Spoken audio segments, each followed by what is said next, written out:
नमस्कार प्यारे दोस्तों, स्वागत है ममता हिंदी कहानी में।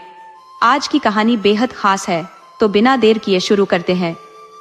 एक सुदूर गांव में एक वृद्धा अपने 5 पुत्रों संग वास करती थी। वृद्धा धन संपत्ति से संपन्न नहीं थी, परंतु जो भी साधन उपलब्ध थे उनमें ही वह संतोष पूर्वक अपने बच्चों के साथ हंसी खुशी जीवन यापन करती थी। बचपन से ही वह भगवत भक्ति में लीन रहने वाली महिला थी। उसकी धार्मिकता इतनी प्रबल थी कि उसने पूजा पाठ और अपने बच्चों को उत्तम संस्कार प्रदान करना ही अपने जीवन का ध्येय बना लिया था। वृद्धा भोलेनाथ की अनन्य भक्त थी। प्रतिदिन मंदिर जाकर भगवान शिव पर जल अर्पित करना और उसके उपरांत ही भोजन ग्रहण करना उसका नियम था। उसका जीवन इस प्रकार व्यवस्थित था कि वह सुबह पूजा करती, पक्षियों को दाना डालती और गायों को रोटी खिलाती। वह मानती थी कि दान पुण्य और धर्म कर्म से जीवन को सुकून मिलता है। वृद्धा ने अपने 5 पुत्रों को बड़े ही कष्टों और मेहनत से पाला था, क्योंकि उसके पति की मृत्यु पहले ही हो चुकी थी। अपनी अथक परिश्रम और समर्पण से उसने अपने बच्चों को संस्कारवान और आज्ञाकारी बनाया। वे पुत्र इतने आदर्श थे कि लोग उन्हें श्रवण कुमार की उपमा देते थे। वृद्धा माई अपने बेटों को अत्यंत स्नेह करती थी और उसके पुत्र भी अपनी माता के प्रति अगाध प्रेम और सम्मान रखते थे। अब वे जवान हो चुके थे और रोजगार की खोज में जुट गए थे ताकि अपनी माता की सहायता कर सके। वृद्धा का मानना था कि उसने अपने बच्चों को जो मूल्य और संस्कार दिए हैं वही उसकी वास्तविक संपदा है। वह अपने जीवन में जितनी भी साधन संपन्नता थी उसमें परम संतोष अनुभव करती थी। वह अपनी संतान को 5 रत्न कहकर संबोधित करती थी। लंबे समय तक उसे यह ज्ञात नहीं था कि उसके इन पुत्रों में प्रत्येक के पास एक विशिष्ट और असाधारण गुण है। जब यह सत्य उजागर हुआ तो उसकी संतुष्टि और गर्व की अनुभूति और भी प्रगाढ़ हो गई। यह वृद्धा माई की अनन्य भक्ति और भगवान शिव में उसकी अटल आस्था का ही परिणाम था कि उसके पुत्रों को ये चमत्कारी गुण प्राप्त हुए। हर माता पिता के लिए उनकी संतान अनमोल होती है, परंतु वृद्धा माई के बेटों में तो अद्वितीय विशेषताएं थी, जिन्हें देखकर वह उन्हें अनमोल रत्न कहने लगी। उसके बेटों के नाम बचपन से ही राम, गोपाल, श्याम, मोहन और झा जैसे साधारण थे, परंतु जब उसे उनके अद्वितीय गुणों का भान हुआ तो उसने उन गुणों के अनुरूप ही उन्हें नए नाम देने का निश्चय किया। उसका बड़ा बेटा, जिसे वह गलत रतन कहती थी, असामान्य क्षमता रखता था। वह बड़ी मात्रा में पानी, लगभग नदी की संपूर्ण जलराशि, कुछ मिनटों के लिए अपने गले में रोक सकता था। उसके इस गुण ने उसे ऐसा नाम दिया। दूसरा बेटा, जिसे वह श्रवण रत्न कहती थी, अपने पैरों को इस हद तक लंबा कर सकता था कि वह अनगिनत बाधाओं को पार कर सके। तीसरे पुत्र का शरीर वज्र के समान था। वह इतने बलशाली और अडिग थे कि किसी भी प्रकार की चोट या प्रहार उसका कुछ भी बिगाड़ नहीं सकते थे। इसीलिए वृद्धा माई ने उसे वज्र रतन का नाम दिया। चौथा पुत्र अग्नि का सामना करने में अद्वितीय था। आग उसकी त्वचा को छू भी नहीं सकती थी और इस कारण उसे अग्नि रतन कहा जाने लगा। सबसे छोटा बेटा, जिसे वह सांस रतन कहती थी, अपनी सांस को संपूर्ण दिन तक रोकने में सक्षम था। जहां सामान्य मनुष्य कुछ सेकंड तक ही सांस रोक सकता है, वहां उसका यह गुण किसी साधारण व्यक्ति की कल्पना से परे था। इन सभी चमत्कारी गुणों के कारण वृद्धा माई को अपने बेटों पर गर्व था। वह बार बार भगवान शिव की स्तुति करती और कहती, ये मेरी तपस्या और भोले बाबा की कृपा का प्रत्यक्ष प्रमाण है। बुढ़िया के पुत्रों को न केवल अद्भुत और दुर्लभ गुण प्राप्त हुए थे, बल्कि अपनी माता से उन्होंने श्रेष्ठ संस्कार भी अर्जित किए थे। वे अपने बड़ों का आदर और छोटे सदस्यों से स्नेह पूर्वक व्यवहार करते थे। 5 भाई सदैव परस्पर प्रेम पूर्वक रहते और कभी आपस में कोई कलह नहीं करते थे। उनकी माँ बुढ़िया ने स्पष्ट रूप से उन्हें चेताया था कि वे अपने विशिष्ट गुणों का रहस्य किसी पर भी प्रकट न करें। केवल घर के अंदर माँ और भाइयों के बीच ही इन गुणों की चर्चा हो सकती थी। पुत्रों ने अपनी माँ की इस आज्ञा को शिरोधार्य मानकर इसे पत्थर की लकीर समझा। यही कारण था कि उन्होंने कभी अपने अद्वितीय गुण किसी बाहरी व्यक्ति के सामने उजागर नहीं किए। बुढ़िया माई प्रायः पूजा पाठ में संलग्न रहती थी और धन संपत्ति की कोई अपेक्षा नहीं करती थी। वह भगवान से सदा यही प्रार्थना करती कि उनके पुत्र सदा मिलजुल कर सुखी रहे। उनके 5 पुत्रों में गहरा आपसी स्नेह था और वे एक दूसरे का भरपूर सम्मान करते थे। बड़े बेटे अब बड़े हो गए थे और अपनी माँ के काम में सहयोग करने लगे थे। उनका परिवार मछलियां पकड़ने और बेचने का कार्य करता था, क्योंकि वे मछुआरा जाति से थे। बुढ़िया ने अपने बच्चों को मछलियां बेचकर ही पाला था। जब उसे समय मिलता था, वह घर घर काम करके अतिरिक्त आमदनी जुटाती थी। उसने अपने बच्चों का लालन पालन कठिनाइयों से भरे दिनों में किया था, क्योंकि उसके पति का निधन उसके बच्चों के बचपन में ही हो गया था। पांचों बेटे मिलकर तालाब से मछलियां पकड़ते और उन्हें बाजार में बेचते थे, जिससे उनका गुजारा चलता था। हालांकि वे अपने विशेष गुणों का उपयोग इस कार्य में नहीं करते थे, क्योंकि वे नहीं चाहते थे कि किसी को उनकी असाधारण क्षमताओं के बारे में पता चले। समय ने करवट ली और उनके व्यवसाय में कठिनाई आने लगी। मछलियों की संख्या कम हो गई, जिससे परिवार आर्थिक संकट से जूझने लगा। तब भाइयों ने परामर्श किया और निश्चय किया कि वे आधी रात के समय तालाब पर मछलियां पकड़ने जाएंगे, ताकि कोई उन्हें देख न सके। योजना के अनुसार बुढ़िया का बड़ा बेटा, जिसे गल रतन कहा जाता था, अपने गले में पूरे तालाब का पानी भर लेता था। इससे तालाब खाली हो जाता और मछलियां तल पर रह जाती थी, जिन्हें वे आसानी से पकड़ सकते थे। इस प्रकार भाइयों ने अपनी मां की आज्ञा का पालन करते हुए अपने गुणों का विवेकपूर्ण उपयोग किया और संकट का सामना किया। बुढ़िया के चारों बेटे केवल उतनी ही मछलियां पकड़ते थे जितनी उनके जीवन यापन के लिए पर्याप्त होती। उनके स्वभाव में कभी भी लालच नहीं था। बुढ़िया का बड़ा बेटा अक्सर यह कहता था कि जितनी मछलियां लेनी है वह 5 मिनट में ही उठा लो, क्योंकि वह केवल इतने समय तक ही तालाब का पानी अपने गले में रख सकता था। इसके बाद वह पानी को पुनः तालाब में छोड़ देता था। वह हमेशा यह चेतावनी देता था कि अगर उसने अधिक समय तक पानी गले में रखा तो उसका गला फट जाएगा। चारों भाइयों ने इस बात को गांठ बांध ली थी और वे 5 मिनट के भीतर अपनी आवश्यकता अनुसार मछलियां पकड़ लेते थे।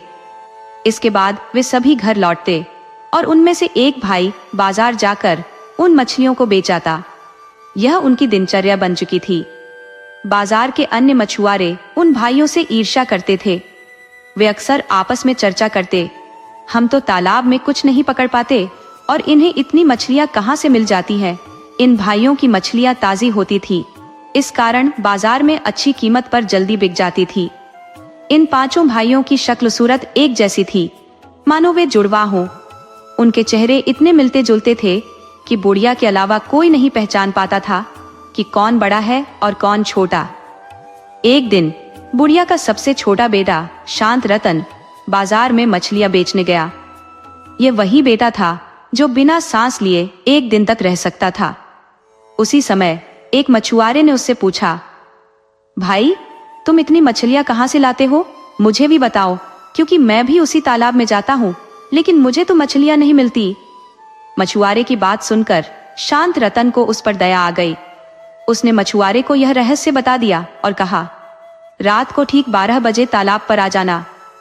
घर लौटकर शांत रतन ने यह बात अपने भाइयों को बताई। भाइयों ने इसे स्वीकार कर लिया, क्योंकि उन्हें किसी प्रकार का लालच नहीं था। उन्होंने सोचा कि बेचारा गरीब मछुआरा भी कुछ मछलियां पकड़ लेगा और उसका भी गुजारा हो जाएगा। रात को तालाब पर पहुंचने पर शांत रतन ने सभी मछुआरों को पहले ही सचेत कर दिया, मैं तालाब का पानी केवल 5 मिनट तक गले में रख सकता हूँ। तुम लोग 5 मिनट के भीतर जितनी मछलियां पकड़ सको उतनी पकड़ लो। मछुआरे स्वार्थ की धुन में आए थे। उनकी आंखों में तब लालच झलक उठा जब उन्होंने देखा कि गल रतन ने तालाब का पानी अपने गले में भर लिया और तालाब के भीतर अनगिनत मछलियां तैर रही थी। उस मछुआरे ने यह सूचना अन्य मछुआरों तक भी पहुंचा दी, जिससे बड़ी संख्या में लोग मछलियों को पाने की आशा में तालाब पर आ धमके। मछुआरों ने जब इतने विशाल मात्रा में मछलियां देखी तो उनकी लिप्सा बेकाबू हो गई। दूसरी ओर गलरतन के भाई अपनी आवश्यकता अनुसार मछलियां लेकर समय रहते तालाब से बाहर आ गए। वे सोचते थे कि मछुआरे भी उनकी बात मानेंगे और समय पर लौट आएंगे, लेकिन मछुआरों का लालच चरम पर था। वे लगातार मछलियां पकड़ने में मग्न थे, इस बात की परवाह किए बिना कि गलरतन ने उनकी चेतावनी दी थी। गलरतन की क्षमता सीमित थी, वह केवल कुछ समय के लिए पानी गले में रोक सकता था। जब उसकी सीमा पार हो गई तो वह विवश होकर अपने गले में भरा पानी बाहर निकालने लगा। जैसे ही पानी तालाब में वापस आया, वह इतने वेग से बहा कि लालच में डूबे मछुआरे उसमें बह गए। तालाब गहरा था, जिससे अधिकांश मछुआरे डूबकर अपनी जान गंवा बैठे। केवल 2-4 लोग ही बच पाए, जो किनारे पर मछलियों की देखभाल कर रहे थे। बचे हुए मछुआरों ने क्रोधित होकर चारों भाइयों को दोषी ठहराया। उन्होंने आरोप लगाया कि यह सब उनकी योजना का हिस्सा था। गलरतन ने शांत चित्त स्वर में उत्तर दिया, मैंने तुम सबको पहले ही चेतावनी दी थी कि समय रहते बाहर आ जाना।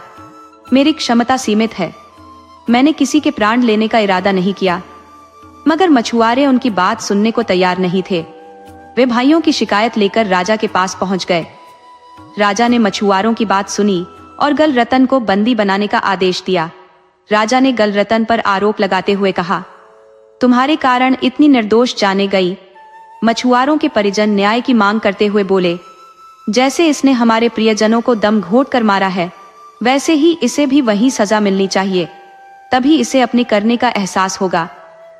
राजा ने मछुआरों की बात सही मानी और गलरतन से उसकी अंतिम इच्छा पूछी। गलरतन ने विनम्रता पूर्वक कहा, महाराज, मेरी मृत्यु तो तय है, मैं बस अपनी माँ से अंतिम बार मिलना चाहता हूँ, वह मेरे लिए तड़प रही होगी। राजा ने स्वीकृति देते हुए कहा, ठीक है।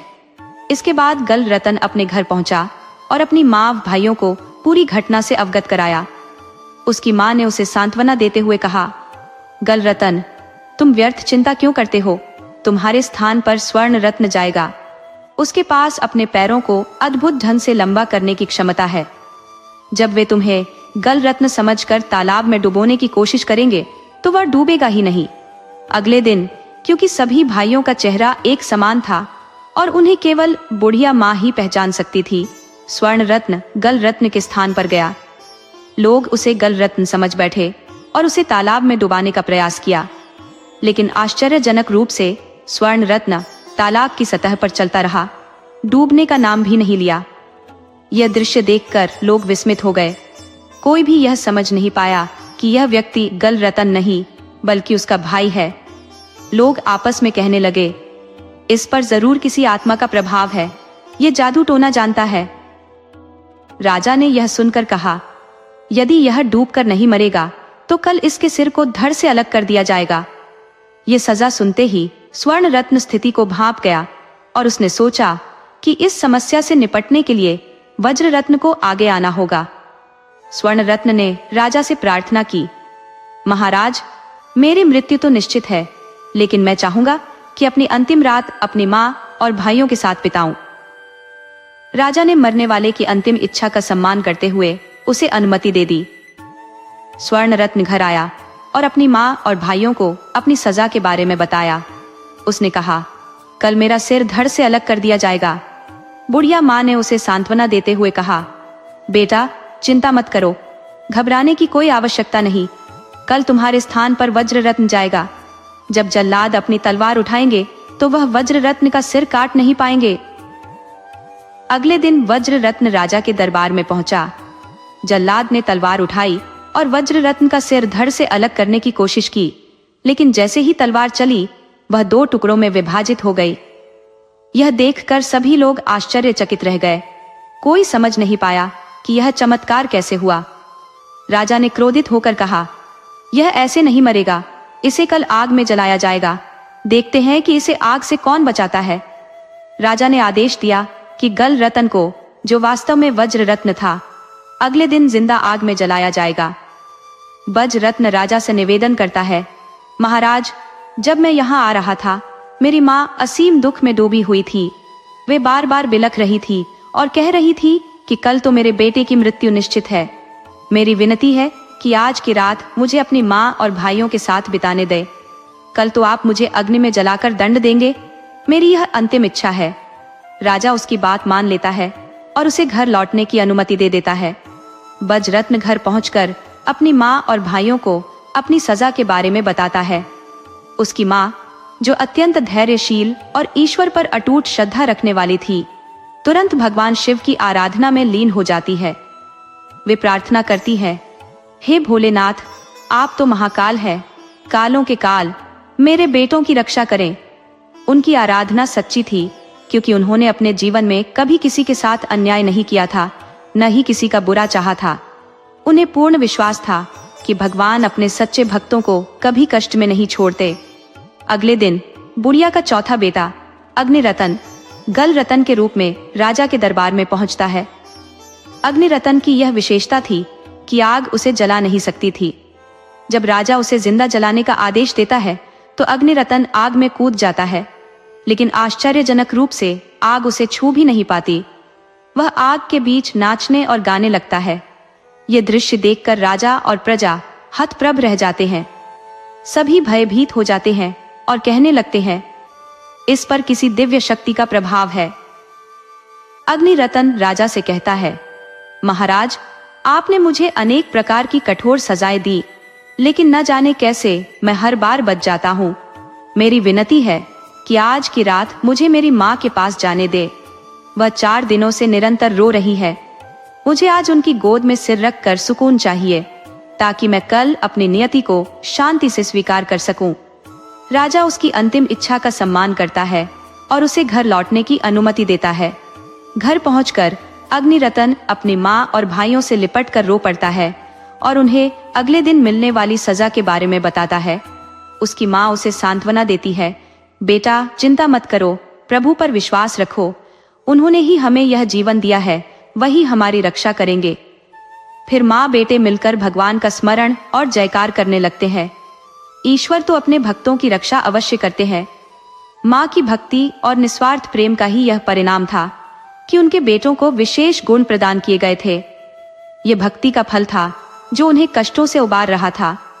अब राजा अपने सैनिकों को आदेश देता है कि जमीन में एक गहरा गड्ढा खोदा जाए, जहां गल रत्न को जीवित दफनाया जाएगा। जब राजा के सैनिक बुढ़िया के घर पहुंचते हैं और गल रतन को ले जाने लगते हैं, तो वह उनसे विनती करती है, मुझे इतना तो बताओ कि मेरे बेटे की मृत्यु किस प्रकार होने वाली है। सैनिक उत्तर देते हैं कि उसे जिंदा गड्ढे में डालकर मिट्टी से भर दिया जाएगा। गल रतन अपनी माँ की आज्ञा से शांत चित्त होकर सैनिकों के साथ चल पड़ता है। सैनिक उसे उस गहरे गड्ढे के पास ले जाते हैं, जहां उसे डालकर मिट्टी से पूरी तरह ढक दिया जाता है। उनके विचार से मिट्टी के अंदर दम घुटने से गल रतन की मृत्यु निश्चित थी, लेकिन गल रतन में एक अनोखी क्षमता थी। वह अपनी सांस को 24 घंटे तक रोक सकता था।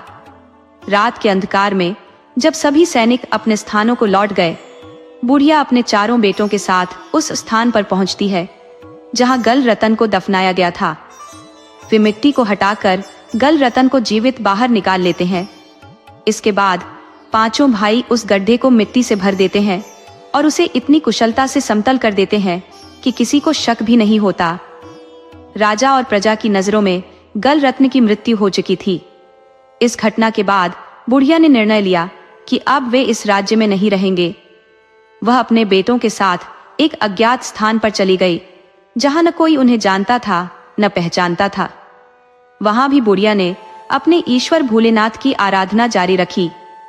वह सदैव अपने पुत्रों की कुशलता और सुरक्षा के लिए प्रार्थना करती रही। भोलेनाथ ने जैसे पहले उनकी रक्षा की थी, वैसे ही आगे भी उनका सहारा बने। बुढ़िया और उसके बेटे नए राज्य में सुखपूर्वक जीवन व्यतीत करने लगे और उनकी भक्ति कभी कम नहीं हुई।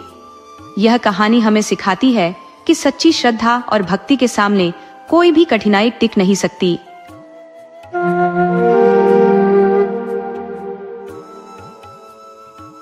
बहुत समय पहले की बात है। एक अद्वितीय और गुणवान राजा हुआ करता था। वह राजा अत्यधिक उदार था और सदा अपनी प्रजा के कल्याण में संलग्न रहता था। प्रजा उस पर अपनी जान छिड़कती थी, क्योंकि वह कठिन समय में उनकी सहायता के लिए सदैव तत्पर रहता था। जब बाढ़ आती, अकाल पड़ता या राज्य में कोई महामारी फैलती, तो राजा बिना किसी हिचकिचाहट के अपने खजाने के द्वार खोल देता। ऐसे समय में वह न केवल प्रजा का लगान माफ कर देता, बल्कि अपनी ओर से अनाज, वस्त्र और अन्य आवश्यक सामग्री उपलब्ध कराता था।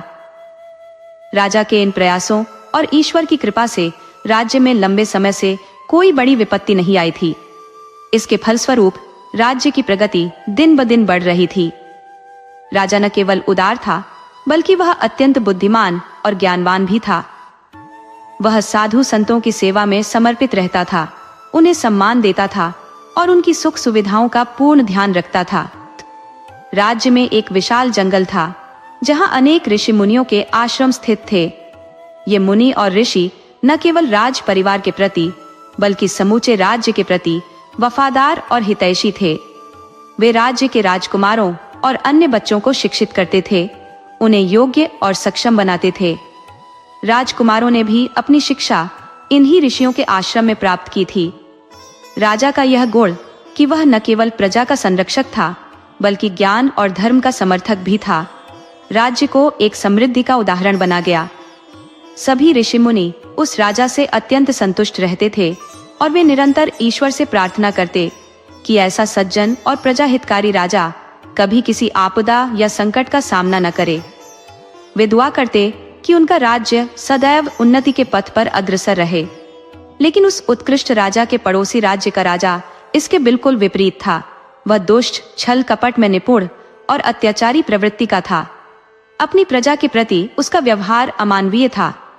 प्राकृतिक आपदाओं जैसे महामारी, अकाल या बाढ़ के दौरान सहायता प्रदान करना तो दूर, वह अपनी प्रजा से सख्ती से लगान वसूलता था। यदि कोई लगान देने में असमर्थ होता तो उसे निर्दयता से दंडित किया जाता, कभी कभी कोड़ों से पीटा भी जाता। उस राज्य में अपराधियों का बोलबाला था। चोरी और दुष्कर्म जैसी घटनाएं आम थी क्योंकि राजा स्वयं ही दुष्ट था। ऐसे में प्रजा भला सुखी कैसे रहती। महिलाओं की इज्जत भी उस राज्य में सुरक्षित नहीं थी। चारों ओर अराजकता फैली हुई थी।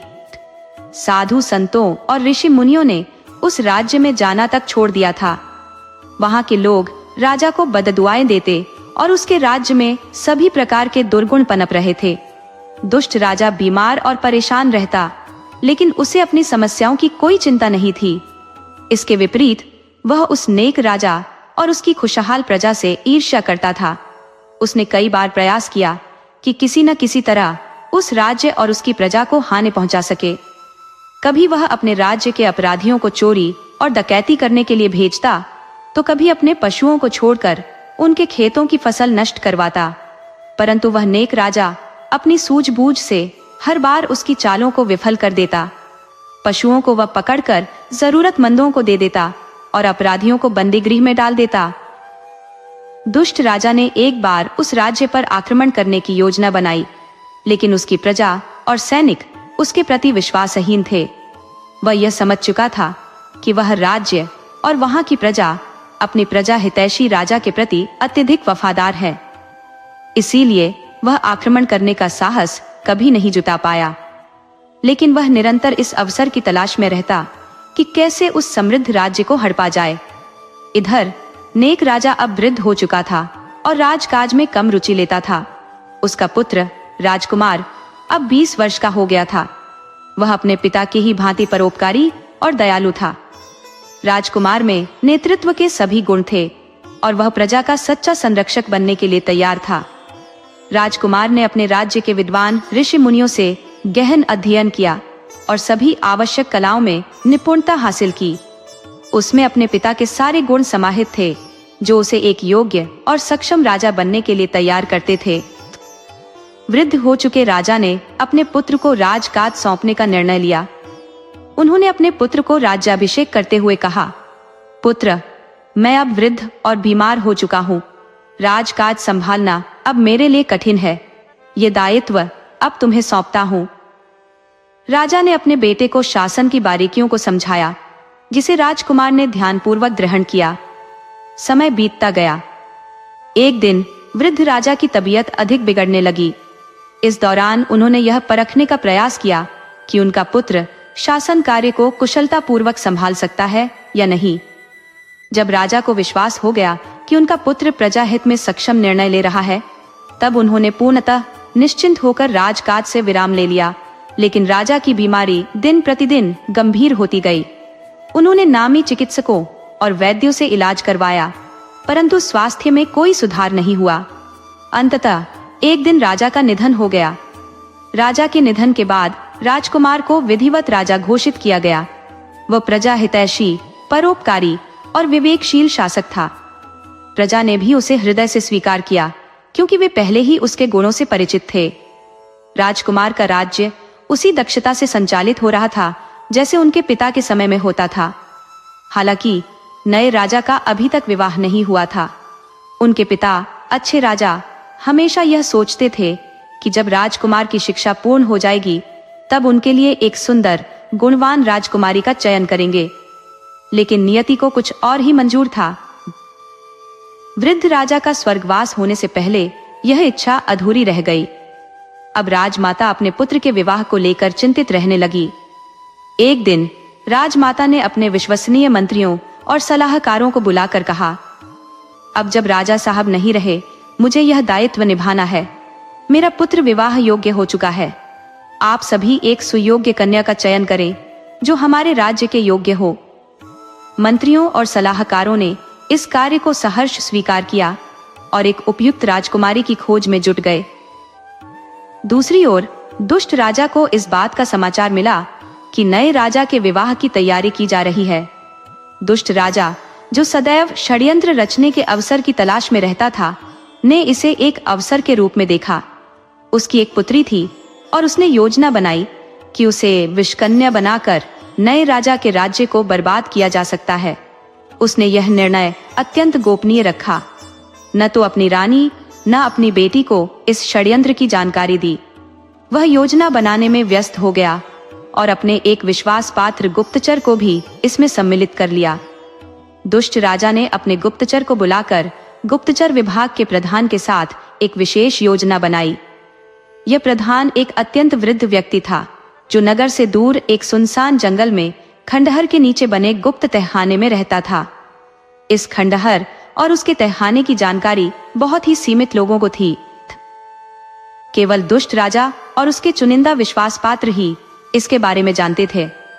खंडहर के आसपास डर का माहौल बना हुआ था, क्योंकि यह अफवाह फैलाई गई थी कि वहां भूत प्रेत और दुष्ट आत्माओं का वास है। लोग कहते थे कि जो कोई भी वहां गया वह कभी लौट कर नहीं आया। इसी भय के कारण राज्य का कोई भी व्यक्ति उस खंडहर के पास जाने की हिम्मत नहीं करता था, चाहे दिन हो या रात। दुष्ट राजा उस गुप्त तहखाने में पहुंचकर वृद्ध गुप्तचर प्रधान से मिला। उसने अपनी योजना को विस्तार पूर्वक समझाते हुए बताया कि वह अपनी बेटी को विषकन्या बनाने का इरादा रखता है। उसने कहा कि नया राजा अत्यंत दयालु और क्षमाशील है। वह पहले अपनी गलतियों के लिए क्षमा मांगेगा और फिर अपनी पुत्री का विवाह प्रस्ताव रखेगा। चूंकि राजकुमार दयावान और उसकी बेटी रूपवान है, वह इस प्रस्ताव को स्वीकार कर लेगा। दुष्ट राजा की योजना थी कि विषकन्या के माध्यम से नया राजा अगली सुबह देख न पाए और फिर वह उस राज्य पर अपना अधिकार कर लेगा। इस षड्यंत्र को सुनकर वृद्ध प्रधान ने राजा को समझाने का प्रयास किया। उसने कहा, महाराज, आप अपने राज्य के लिए यह कर रहे हैं, लेकिन क्या आपने अपनी पुत्री के भविष्य के बारे में सोचा है? यह कार्य उसकी जिंदगी को तबाह कर देगा। लेकिन दुष्ट राजा अपनी जिद पर अड़ा रहा। वृद्ध प्रधान ने सुझाव दिया कि राजकुमारी की जगह किसी अन्य कन्या को विषकन्या बनाया जा सकता है। इस पर राजा ने सख्ती से मना कर दिया और कहा, मेरी बेटी जैसी सुंदर और कोई नहीं, केवल वह ही इस योजना को अंजाम दे सकती है। साधारण घर की कन्या इस कार्य के लिए उपयुक्त नहीं होगी। वृद्ध प्रधान ने अपनी ओर से हर संभव प्रयास किया, लेकिन राजा ने किसी भी सुझाव को स्वीकार नहीं किया। उसकी जिद और महत्वाकांक्षा ने उसकी सोचने समझने की क्षमता को पूरी तरह से धूमिल कर दिया। आखिरकार बूढ़े गुप्तचर ने विवश होकर राजकुमारी को विषकन्या बनाने की योजना पर सहमति दे दी। दुष्ट राजा इस पर अत्यधिक प्रसन्न हुआ और अपने महल लौट गया। अगले ही दिन आधी रात के समय उसने अपनी बेटी को बुलाया और उसके साथ एक गुप्त स्थान पर चलने को कहा।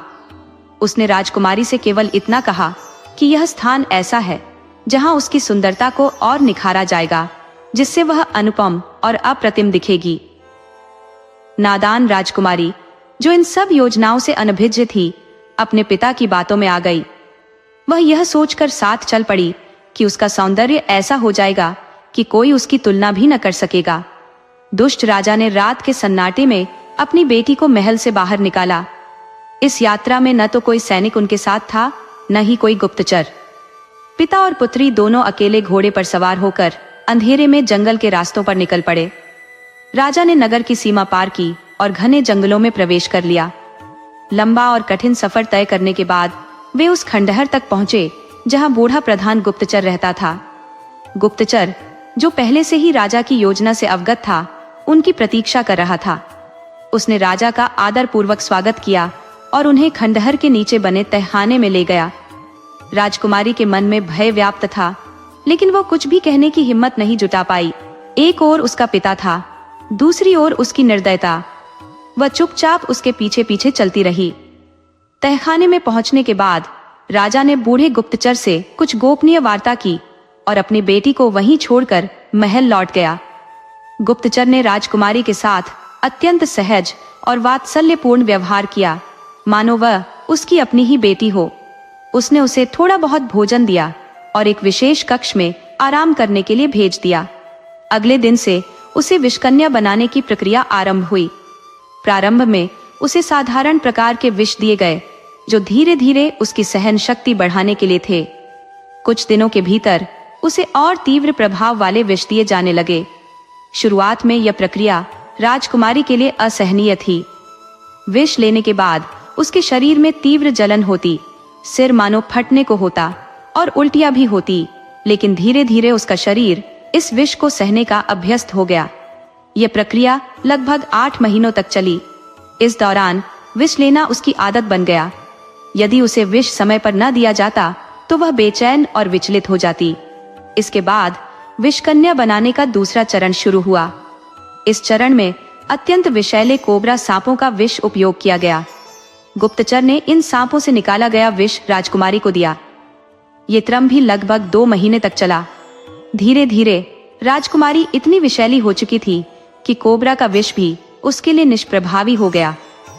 एक सुबह गुप्तचर ने परीक्षण के लिए राजकुमारी के सामने एक जीवित कोबरा रखा। सांप को देखकर वह क्षण भर के लिए घबराई, लेकिन शीघ्र ही सामान्य हो गई।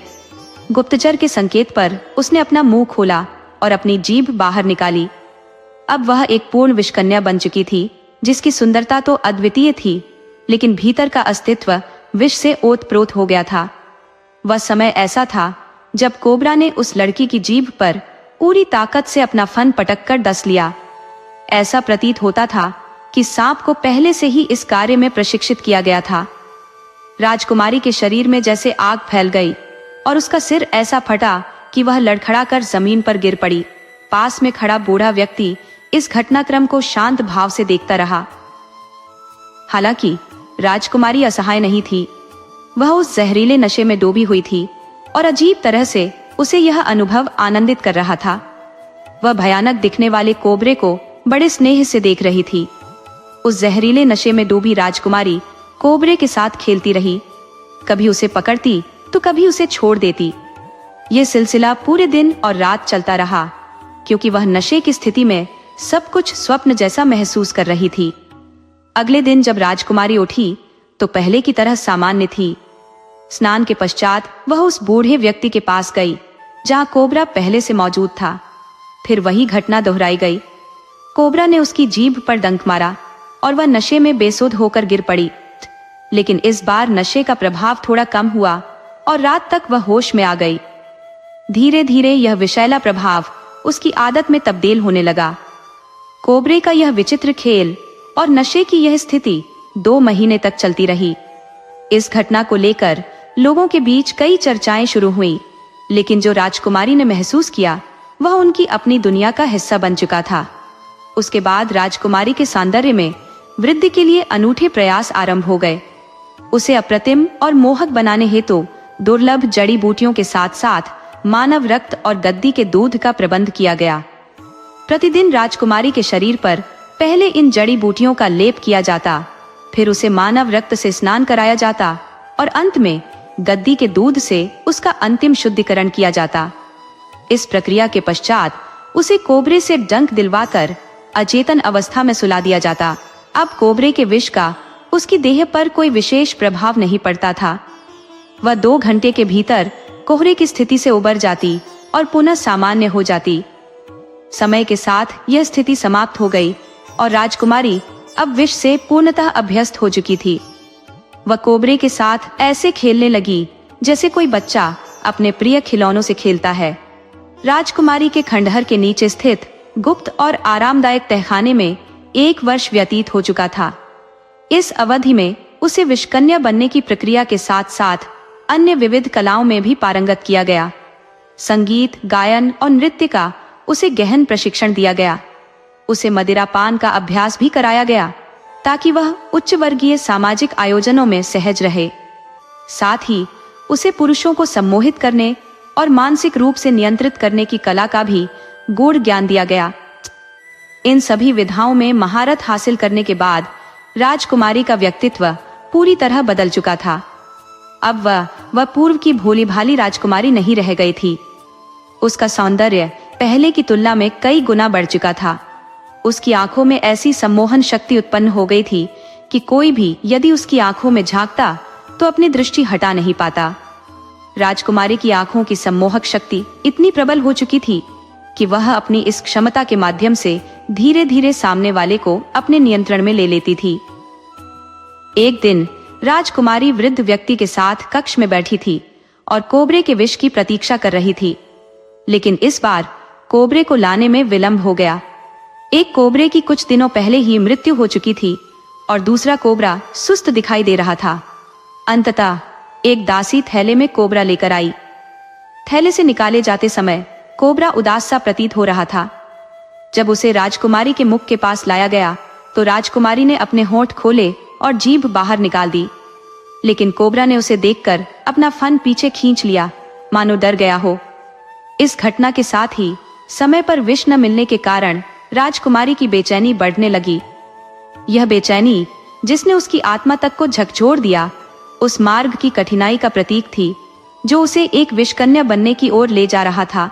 राजकुमारी ने कोबरे को उत्तेजित करने के भरसक प्रयास किए, किंतु वह सांप अपनी जगह से हिलने को भी तैयार नहीं हुआ।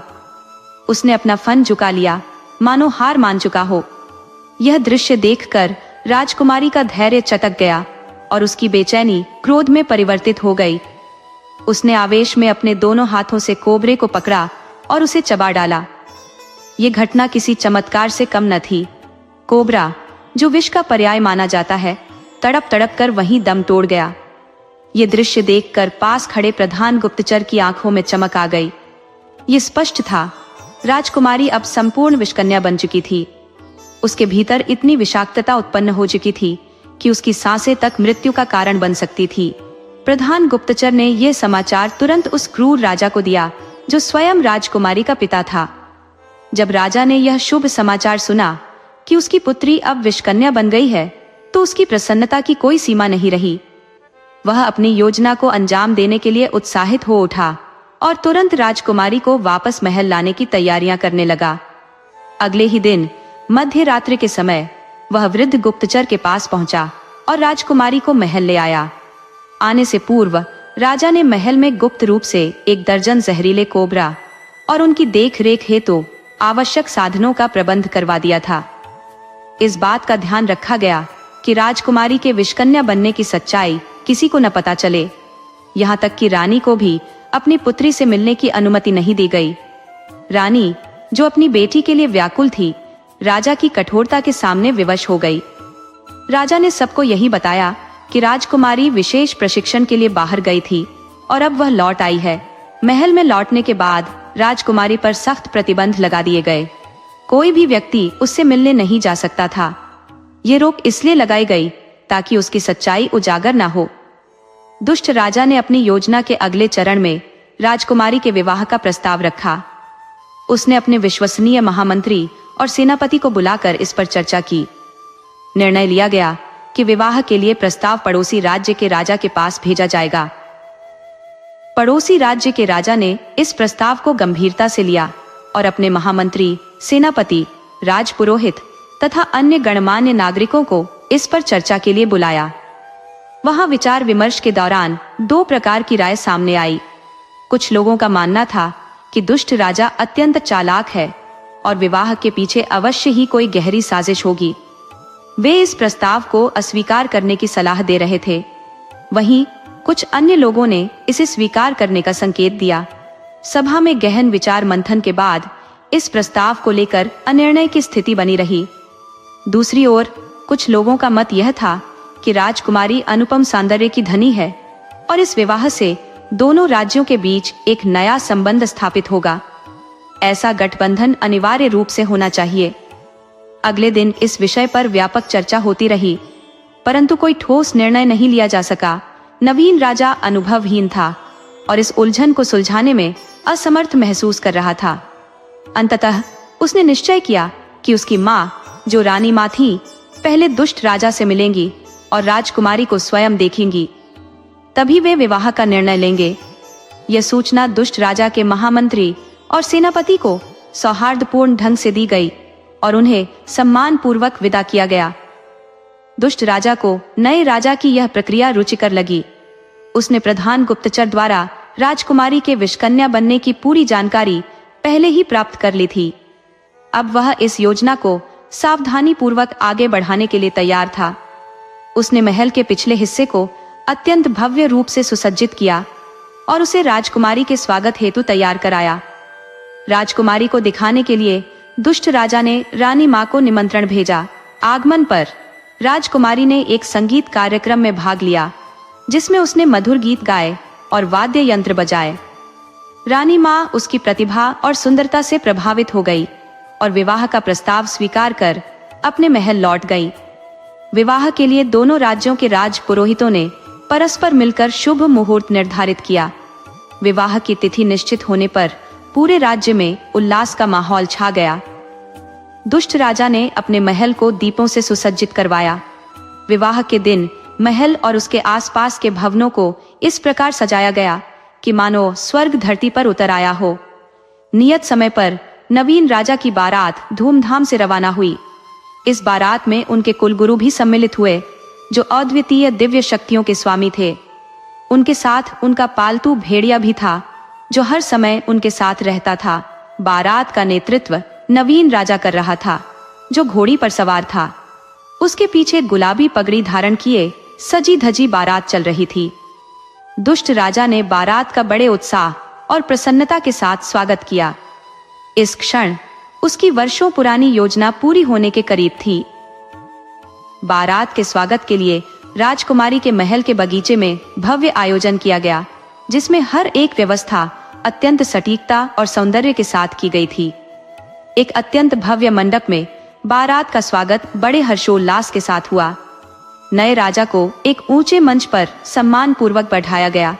उसी समय राजकुमारी वरमाला लिए धीमे कदमों से राजा की ओर बढ़ रही थी। मंच पर राजा के साथ उनके कुलगुरु और उनका वफादार भेड़िया खड़ा था। भेड़िया तीव्र दृष्टि से राजकुमारी का निरीक्षण कर रहा था। राजकुमारी की आंखें नीची थी, लेकिन कुलगुरु की छठी इंद्रिय ने खतरे का आभास किया। तभी राजकुमारी ने सिर उठाकर सामने देखा। उसकी दृष्टि राजा से पहले कुलगुरु से जा मिली। कुलगुरु ने तत्काल स्थिति का भांप लिया।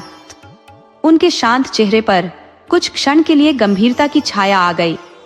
जैसे ही राजकुमारी ने राजा के निकट आकर वरमाला पहनाने का प्रयास किया, कुलगुरु ने संकेत किया। उनका भेड़िया एक झटके में अपनी जगह से उछला और सीधे राजकुमारी पर झपट पड़ा। अचानक हुए इस हमले से राजकुमारी लड़खड़ा गई, लेकिन शीघ्र ही संभलकर उसने भेड़िए का सामना किया। उसने भेड़िए का सिर पकड़ा और उसे अपने विषैले दांतों से काट लिया। भेड़िया वहीं तड़प कर मर गया। घटना से स्तब्ध लोग यह देख ही रहे थे कि राजकुमारी ने अपने क्रोध से कुलगुरु पर दृष्टि डाली। वह उनकी ओर लपकी, लेकिन कुलगुरु ने मंत्रोच्चार किया और एक पल में राजकुमारी एक सुंदर फूलों से सजे पौधे में बदल गई।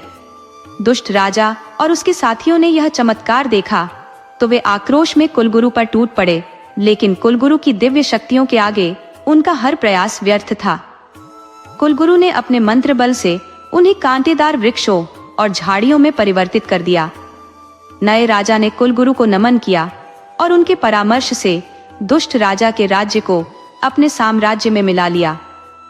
कुलगुरु के कारण न केवल राज्य बल्कि राजा की प्रतिष्ठा भी सुरक्षित रही।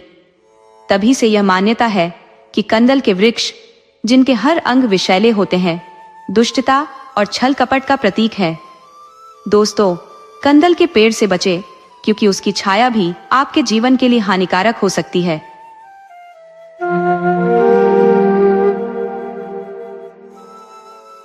राधे राधे दोस्तों, आज हम आपको एक ऐसी कहानी सुनाने जा रहे हैं जो दिल को छू लेगी।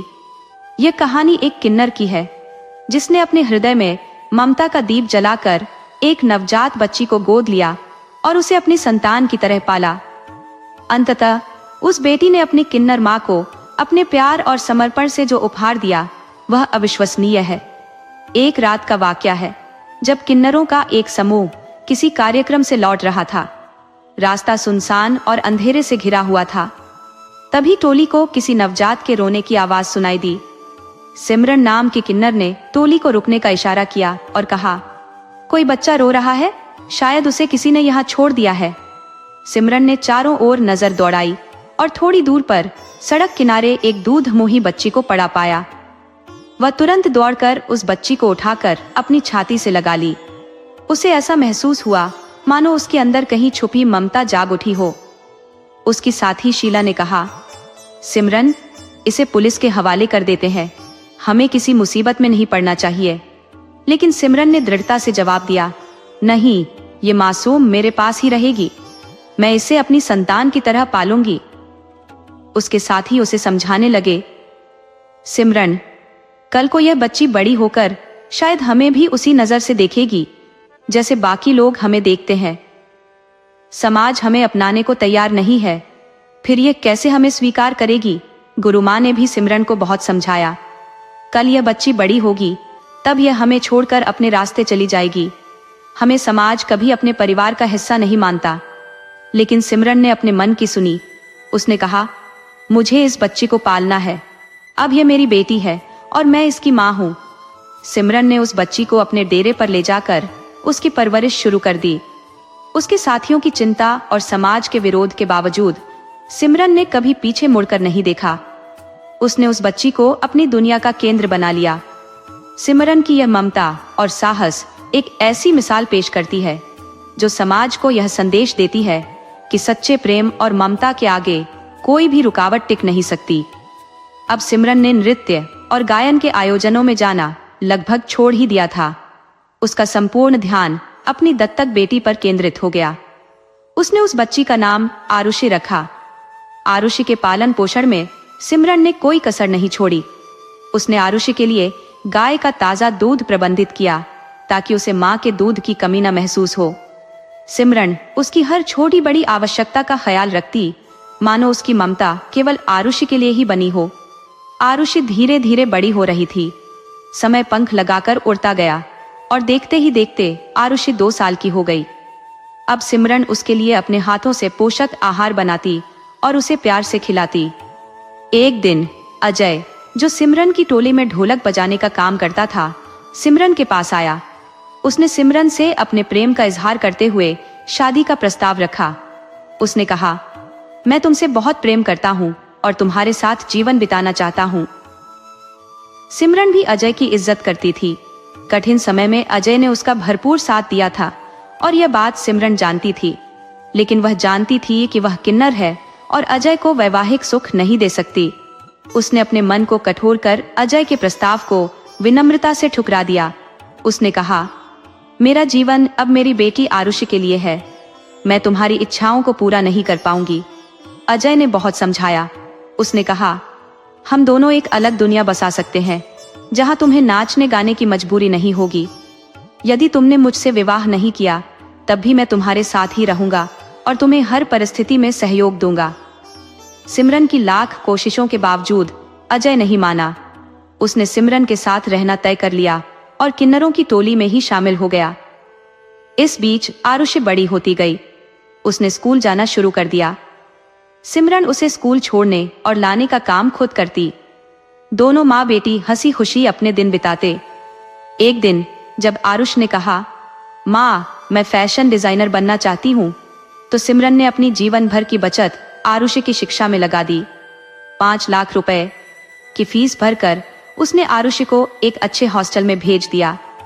आज वर्षों बाद छुट्टियों में आरुषि अपनी माँ सिमरन से मिलने आ रही थी। सिमरन के लिए यह क्षण उसकी त्याग और ममता का सबसे बड़ा पुरस्कार था। सिमरन और उसकी टोली की सारी किन्नर आरुषि के स्वागत की तैयारियों में जुटी हुई थी। घर को बड़े ही स्नेह और उमंग से सजाया जा रहा था। सभी किन्नर आरुषि से बेहद लगाव रखती थी और सिमरन की भी अपनी टोली में गहरी प्रतिष्ठा थी। सिमरन ने गुरु माँ से उत्साह भरे स्वर में कहा, गुरु माँ, आज मैं अत्यंत आनंदित हूँ। मेरी बेटी आरुषि कितने दिनों बाद मेरे पास आ रही है। उसी दौरान टोली में शामिल शालू नाम की किन्नर व्यंग्य भरे अंदाज में कहने लगी, अरे सिमरन, इतना मत इतराया कर। एक दिन तेरी वही आरुषि तुझे छोड़ किसी और के साथ चली जाएगी और तू अकेली रह जाएगी। सिमरन ने गुस्से को थामते हुए कहा, शालू, मेरे बारे में जो कहना है कह ले, मैं सुन लूंगी, लेकिन मेरी बेटी के बारे में कुछ भी गलत बर्दाश्त नहीं करूंगी।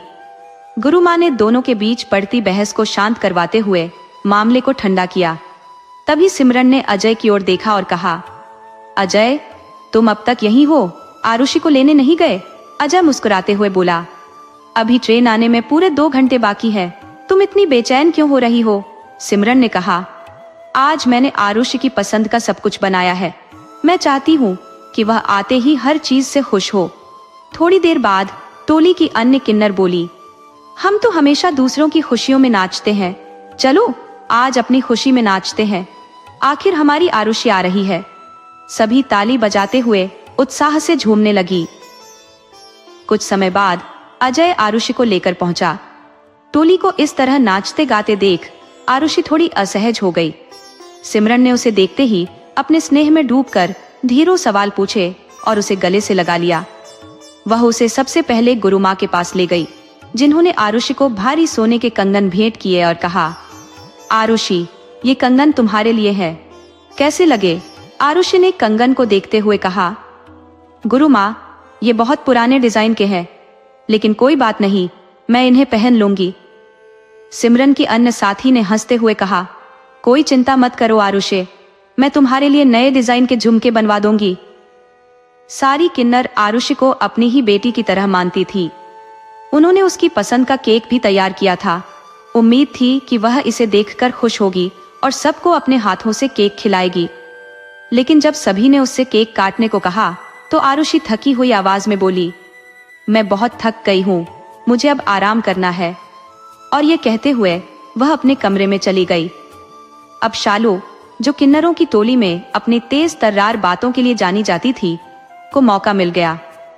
उसने ताने मारते हुए कहा, देखो, हमने आरुषि के लिए कितनी तैयारी की और उसने तो सबको अनदेखा कर दिया।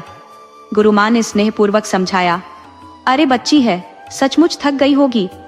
फिर सिमरन से कहा, देख तो सही, उसकी तबीयत तो ठीक है या नहीं, जा उसके पास बैठ और उससे बात कर।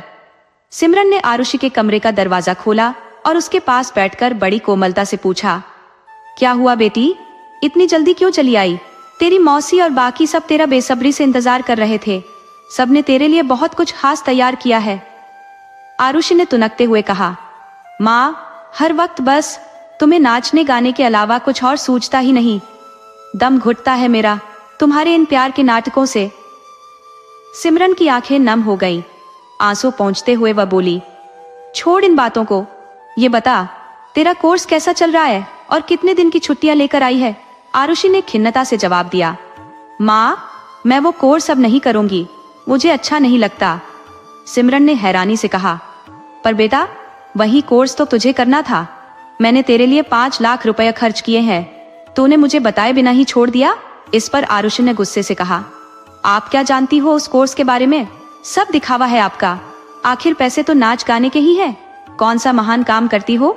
आरुषि की बातों ने सिमरन को तोड़कर रख दिया, लेकिन उसने ठहर कर कहा, सही कहा बेटा, नाच गाने से ही तो मैंने तुम्हें पाला पोसा और बड़ा किया है, इसी से हमारी रोजी रोटी चलती है।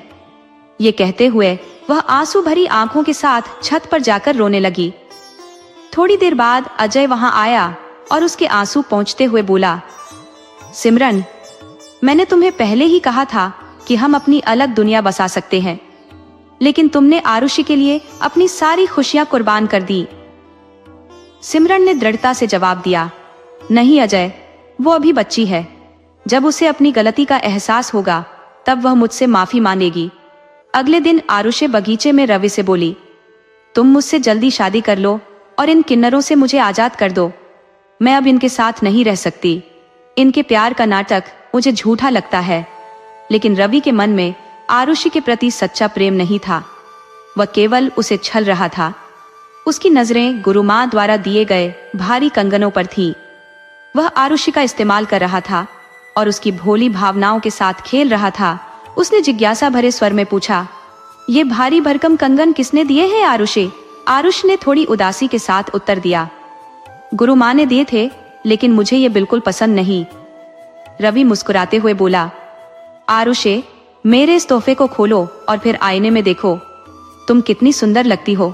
क्या गुरु माँ ने कोई पुराने जमाने के कंगन दिए हैं? मेरा तोहफा तुम्हारे लिए खास है। सिमरन, जो बगीचे में टहलते हुए उन्हें देख रही थी, उनकी बातचीत सुनकर भीतर ही भीतर परेशान हो गई। शाम को उसने आरुषि को समझाने की कोशिश की, बेटा, रवि बहुत ही गैर जिम्मेदार और नीच किस्म का लड़का है। वो संस्कारी नहीं है। कई बार लड़कियों के मामलों में जेल जा चुका है। तुम अभी सही और गलत की पहचान नहीं कर पा रही हो। मेरा मानना है कि तुम्हें उससे दूर रहना चाहिए। आरुषि ने तुनकते हुए उत्तर दिया, माँ, वो आपकी तरह हर बात पर ताली बजाने वाला नहीं है। हाँ, वो मेरे समाज से ही है। ये सुनकर सिमरन का दिल टूट गया। उसकी आंखों में आंसू भर आए और वह चुपचाप वहां से चली गई। गुरु माँ के पास किन्नरों की जमा पूंजी और गहने सुरक्षित रखे जाते थे। उस शाम पूजा के लिए सब अपने गहने निकालने पहुंचे। उसी दौरान खबर आई कि कोर्ट ने 1 महीने में मकान खाली करने का नोटिस भेजा है। गुरु माँ गहरी चिंता में पड़ गई और बोली, अब ये कौन सी नई मुसीबत आ खड़ी हुई? इतनी जल्दी हम कहाँ जाएंगे? हमारे लिए दूसरा मकान कौन देगा? चिंता और तनाव के कारण गुरु माँ के सीने में तेज दर्द हुआ और वह बेहोश हो गई। अजय तुरंत डॉक्टर को बुलाकर लाया। डॉक्टर ने उन्हें दवा और इंजेक्शन देकर कहा, अब आपको जिम्मेदारी का भार थोड़ा कम करना होगा। अत्यधिक तनाव आपके स्वास्थ्य को बिगाड़ सकता है। गुरु माँ ने गंभीरता से कहा, यह गद्दी संभालने की जिम्मेदारी अब किसी एक को लेनी होगी। मैं आज शाम की पूजा में इसका निर्णय करूंगी। शाम को किन्नरों के कुलदेवता की पूजा हुई। सभी ने नई साड़ियां और गहने पहनकर उत्सव में भाग लिया।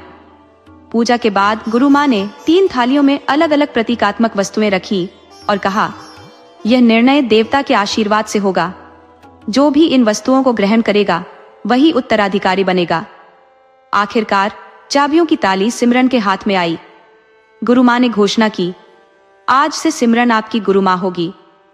सभी किन्नर हर्षोल्लास में झूम उठे, लेकिन शालू, जो भीतर ही भीतर सिमरन से ईर्ष्या करती थी, अपने क्रोध को नियंत्रित नहीं कर पा रही थी। दूसरे दिन अजय ने कहा, एमएलए साहब के पोते के जन्मोत्सव के उपलक्ष्य में हमें आमंत्रण प्राप्त हुआ है। सिमरन, तुम सभी शाम तक तैयार हो जाना।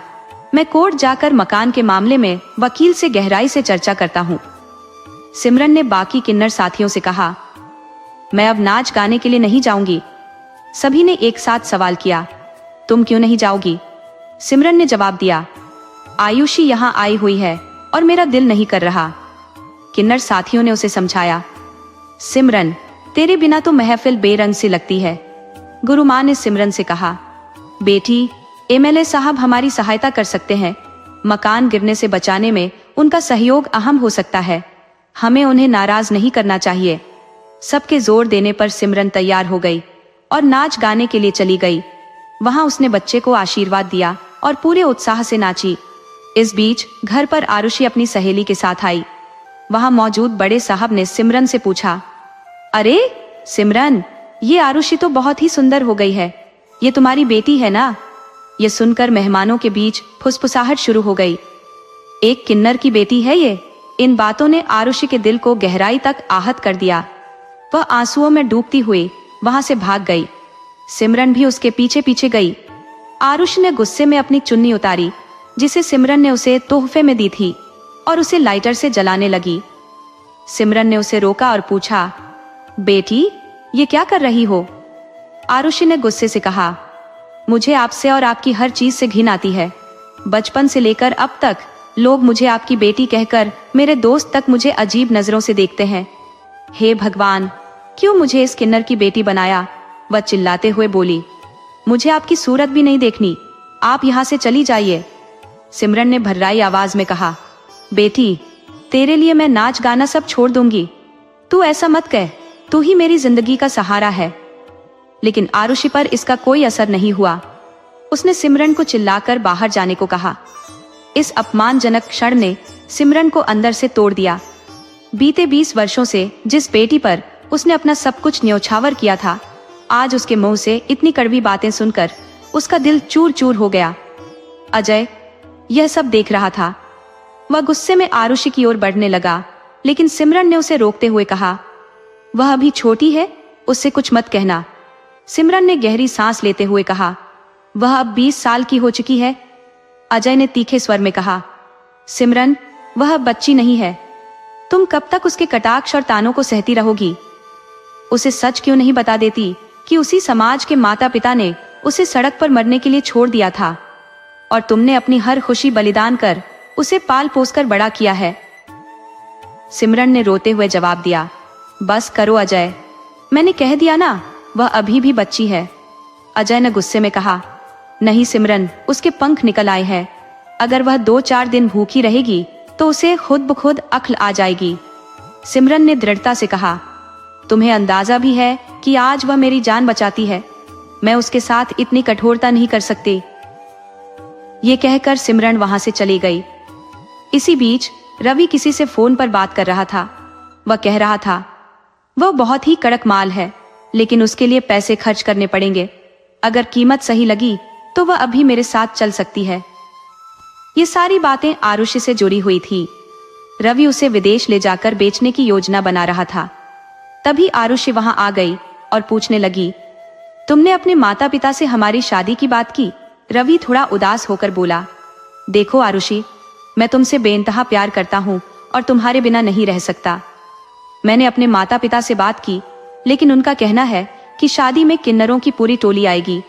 मेरे पापा को अपनी इज्जत प्यारी है, पूरे शहर में हमारी बेइज्जती हो जाएगी। ये सुनकर आरुषि आहत स्वर में बोली, इन लोगों ने मेरा जीना दुश्वार कर दिया है, अब क्या होगा? रवि ने कहा, तुम फिक्र मत करो, मुझे दुबई में नौकरी मिल गई है, हम वहां जाकर शादी कर लेंगे। लेकिन एक समस्या है। आरुषि ने पूछा, क्या समस्या? रवि ने कहा, पासपोर्ट और वीजा के लिए 2 लाख की जरूरत पड़ेगी। आरुषि ने राहत की सांस लेते हुए कहा, कोई बात नहीं, मैं अपनी किन्नर माँ से मांग लूंगी। शाम को जब सिमरन आरुषि के लिए दूध का गिलास लेकर आई तो आरुषि ने प्यार से कहा, माँ आओ ना, मेरे पास बैठो। मैं सोच रही थी कि मैं एक अच्छा सा कोर्स कर लूं। सिमरन मुस्कुराकर बोली, कर ले बेटी, मैं तो खुद यही चाहती हूँ कि तू पढ़ लिख कर अपने पैरों पर खड़ी हो जाए। आरुषि ने कहा, ठीक है माँ, फिर आप मुझे 2 लाख दे दीजिए। सिमरन थोड़ी परेशान होकर बोली, बेटी मैंने तो अपनी सारी जमा पूंजी तेरे पिछले कोर्स में लगा दी। अब मेरे पास तेरी मौसियों के रूप में थोड़ी बचत है जिसे मैं खर्च नहीं कर सकती। लेकिन तू चिंता मत कर, मैं किस्तों में तेरी सारी फीस भर दूंगी। बस तू अपनी पढ़ाई पर ध्यान दे। ये कहकर सिमरन वहां से चली गई। दूसरे दिन सिमरन की तबीयत कुछ नासाज थी, इसलिए वह अपने साथियों के साथ बाहर नहीं जा पाई। साथी किन्नर किसी जगराते में गए थे। रात के सन्नाटे में जब हर कोई गहरी नींद में था, एक नकाबपोश चोर घर में दाखिल हुआ। वह सीधे गुरु माँ के कमरे में पहुंचा और तिजोरी से गहनों और रुपयों का थैला भरने लगा। गुरु माँ की आंखें खुल गई। उन्होंने अपनी पूरी ताकत से उस चोर की शर्ट पकड़ ली और जोर जोर से चिल्लाने लगी। उनकी चीख सुनकर सिमरन सीढ़ियों पर दौड़ती हुई ऊपर आई, लेकिन तब तक चोर गुरु माँ को धक्का देकर कमरे को बाहर से कुन्नी लगाकर भागने लगा। सिमरन ने उसे नीचे उतरते हुए पकड़ लिया और उससे रुपयों का थैला छीनने की कोशिश की। छीनाझपट्टी के दौरान चोर का नकाब उतर गया। सिमरन ने जब उसका चेहरा देखा तो वह स्तब्ध रह गई। यह और कोई नहीं बल्कि वही रवि था। तभी वहां आरुषि आ गई। सिमरन ने गुस्से से कहा, देखा, मैंने पहले ही कहा था कि रवि अच्छा लड़का नहीं है। अब अपनी आंखों से सच देख लो। आरुषि भड़क कर बोली, चुप रहो किन्नर, ये चोरी मैंने और रवि ने मिलकर की है। तुम्हारे प्यार और दिखावे से मैं तंग आ चुकी हूँ। अब मुझे रवि के साथ अपनी जिंदगी की नई शुरुआत करनी है और तुम इसमें बाधा बन रही हो। सिमरन के हाथों से थैला छूट गया। आरुषि ने उसमें से कुछ नोट निकाले और सिमरन पर फेंकते हुए तंज कसा, यही चाहिए ना तुम्हें? तुम जैसे लोग ऐसे ही नोटों पर पलते हो। तुम्हारी परवरिश का मोल चुका दिया मैंने। सिमरन ने गहरी सांस लेते हुए कहा, तूने मेरी परवरिश का मोल चुका दिया, ये अच्छा किया, लेकिन मैं अपने साथियों की मेहनत की कमाई ऐसे जाने नहीं दूंगी। सिमरन ने थैला छीन लिया। इतने में उमा ने अजय को फोन कर दिया और चोर के बारे में सूचना दी। सिमरन ने रवि और आरुषि को रुपए ले जाने से रोक दिया। गुस्से में रवि ने चाकू निकाला और सिमरन के पेट में घोंप दिया। कुछ देर बाद पुलिस वहां पहुंच गई। अजय के साथ पुलिस ने रवि और आरुषि को गिरफ्तार कर लिया। पुलिस की गिरफ्त में आरुषि ने सच्चाई उगल दी। वह फूट फूट कर बोली, अगर सिमरन ने मुझे सड़क से नहीं उठाया होता तो शायद मैं आज जिंदा भी न होती। मैं उनकी सगी बेटी नहीं हूँ, मैं किसी की नाजायज औलाद हूँ। न माँ बाप का नाम पता है, न अपनी पहचान। गहरी सांस लेकर उसने जोड़ा, सिमरन ने मुझे अपनी बेटी बनाकर पाला। हमने उन्हें बहुत समझाया था कि यह समाज हमें नहीं अपनाएगा, लेकिन उन्होंने हर खुशी कुर्बान कर दी। आज मैं जो कुछ भी हूँ उन्हीं की वजह से हूँ। सिमरन की आंखों में आंसू थे, लेकिन उसमें अफसोस की जगह एक अटूट सुकून झलक रहा था। शीला ने जब आरुषि को विस्तार पूर्वक सारी बातें बताई कि सिमरन उसे सड़क से उठाकर अपने घर लाई थी, तो आरुषि के हृदय में पछतावे की लहरें उमड़ पड़ी। वह भीतर तक मर्माहत हो उठी और उसे अपनी किन्नर माँ के सामने जाने का साहस भी नहीं हो रहा था। अपराध बोध ने उसके मन को इतना अधिक विचलित कर दिया कि वह यह सोचकर और अधिक व्याकुल हो गई कि अपने माँ से अपनी गलती का इज़हार कैसे करेगी। उसने ईश्वर से हाथ जोड़कर प्रार्थना शुरू की, हे भगवान, मेरी माँ को शीघ्र स्वस्थ कर दीजिए, मेरी माँ को स्वस्थ कर दीजिए। आरुषि के हृदय में पछतावे का सैलाब इस कदर उमड़ पड़ा था कि वह अपने आंसुओं को रोक नहीं पा रही थी। उसके विचारों में एक बात लगातार चुभ रही थी, भगवान ने किन्नरों को भी मनुष्य के रूप में बनाया है, लेकिन समाज उन्हें हीन दृष्टि से देखता है। जो लोग हर किसी के लिए प्रार्थनाएं करते हैं, उन्हें यह समाज अपनाने से हमेशा कतराता है। उनके साथ भेदभाव क्यों?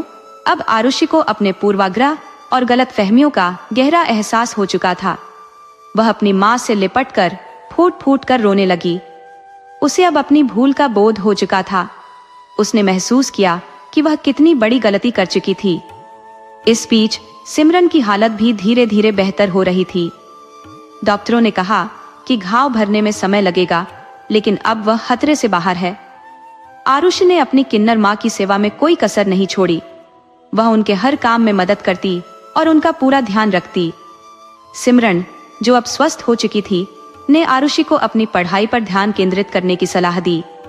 सिमरन ने उससे कहा कि उसे काबिल बनना है और अपने पैरों पर खड़ा होना है। आरुषि ने अपनी माँ की बातों को जीवन का मार्गदर्शन बना लिया। अब वह अपनी माँ को किसी काम में हाथ नहीं लगाने देती थी। दोनों माँ बेटी का रिश्ता अब और भी गहरा और मजबूत हो गया था। आरुषि को यह समझ में आ गया था कि किन्नर भी उसी इंसानियत का हिस्सा है जिसे समाज ने हर किसी के लिए बनाया है। वह गलत फहमी जो उसके दिल में बैठी थी कि किन्नर मतलब से पालते हैं या उनका कोई छिपा स्वार्थ होता है, वह अब पूरी तरह से दूर हो चुकी थी। दोस्तों, अगर आपको यह कहानी दिल छू गई हो तो कृपया इसे लाइक करें, सब्सक्राइब करें और दूसरों के साथ शेयर करें। राधे राधे।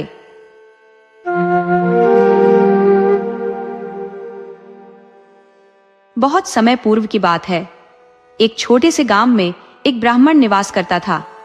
उसका जीवन अकेलेपन से भरा हुआ था, न विवाह न कोई परिवार। वह प्रायः सोचता था कि ईश्वर की कृपा से उसका विवाह न होना उसके लिए एक वरदान है। गृहस्थ जीवन की उलझनों और बंधनों से मुक्त होकर उसने अपने मन में यह निश्चय किया कि अब उसे मोक्ष की ओर बढ़ना चाहिए। अपने इस निर्णय के साथ वह अपना घर त्याग कर संन्यास की ओर प्रवृत्त हो गया। धीरे धीरे वह एक तपस्वी बन गया और कठोर तपस्या में लीन हो गया। संसार की हर सुख सुविधा और मोह माया से दूरी बनाकर उसने अपना ध्यान केवल ईश्वर में केंद्रित कर लिया। कई दिनों तक उसने अन्न तक नहीं ग्रहण किया, केवल जल पर अपना जीवन निर्वाह करता रहा। उसकी यह असाधारण तपस्या इतनी प्रबल थी कि स्वयं इंद्रदेव का सिंहासन डोलने लगा। देवराज इंद्र भयभीत हो उठे। उन्होंने नारद मुनि को बुलाकर अपनी चिंता व्यक्त की और बोले, हे मुनिवर, यह कैसा विचित्र समय है। मेरा सिंहासन हिलने का कारण क्या है?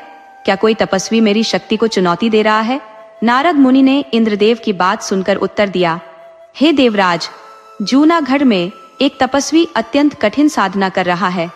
उसकी तपस्या इतनी प्रबल है कि वह स्वर्गलोक पर भी अधिकार प्राप्त कर सकता है। इंद्रदेव यह सुनकर अत्यधिक चिंतित हो गए। उन्होंने नारद मुनि से निवेदन किया, हे मुनिवर, यदि वह तपस्वी मेरे सिंहासन पर अधिकार कर लेता है तो यह देवताओं के लिए घोर आपदा होगी।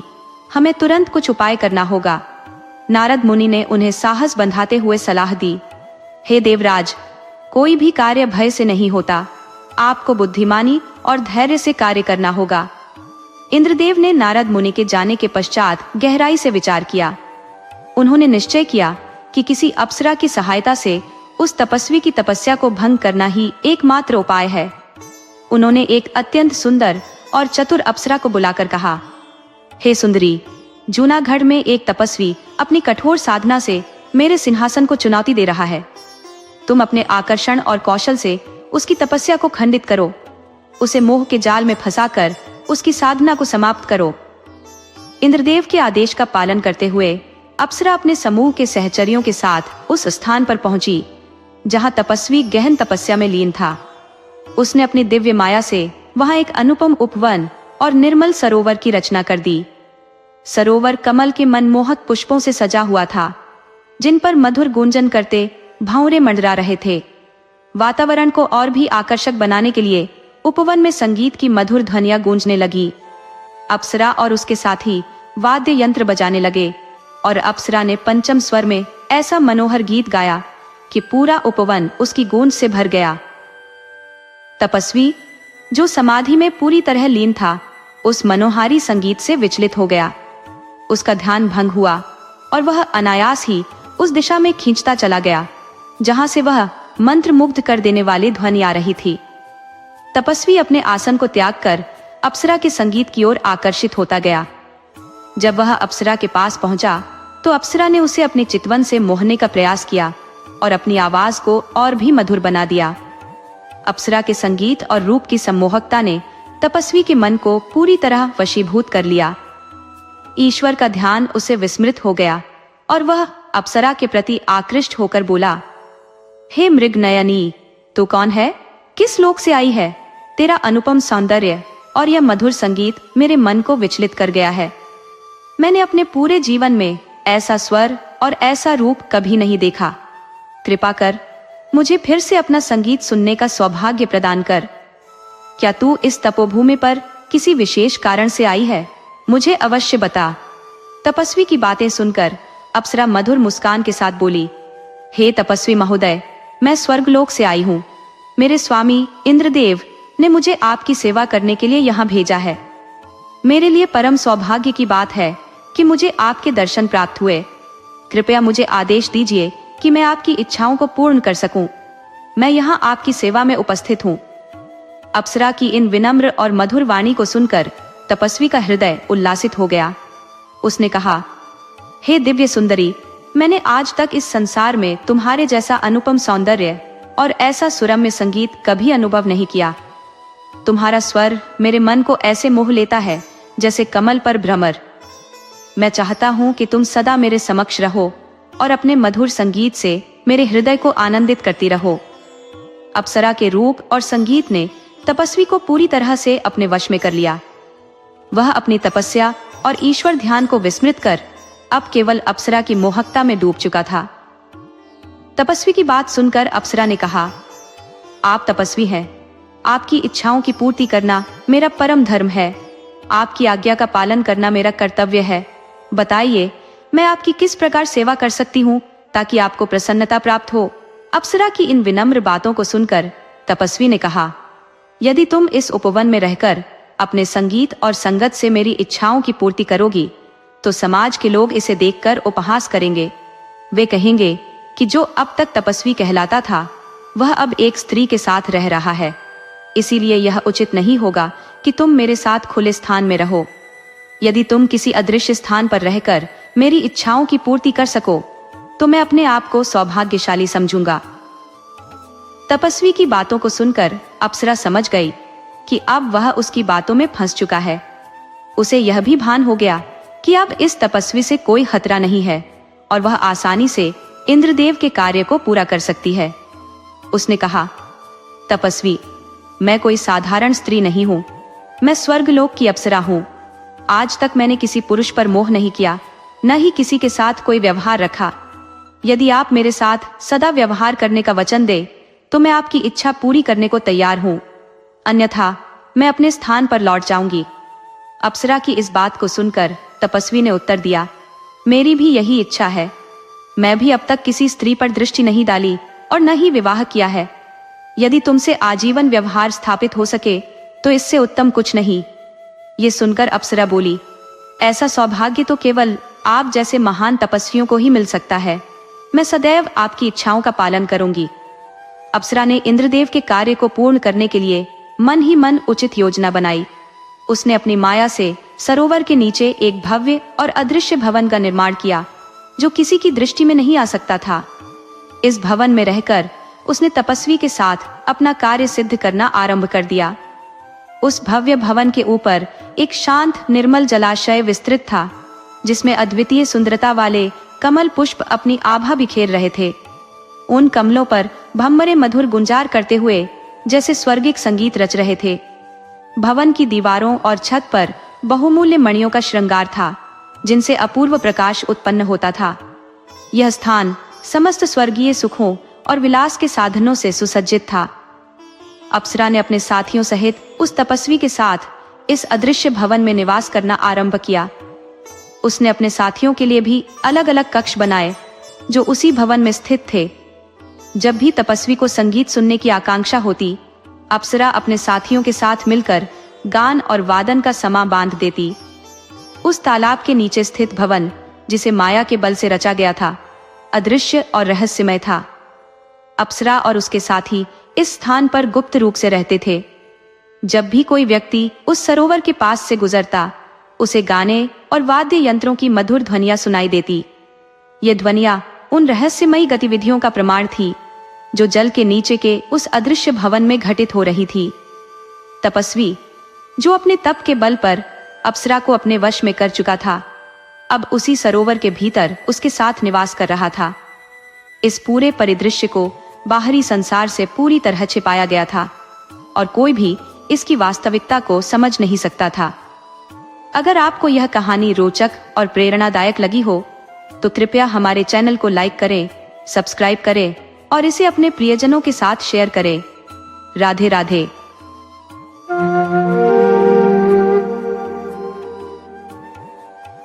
एक छोटे से गांव में एक साधारण किसान परिवार बसा हुआ था।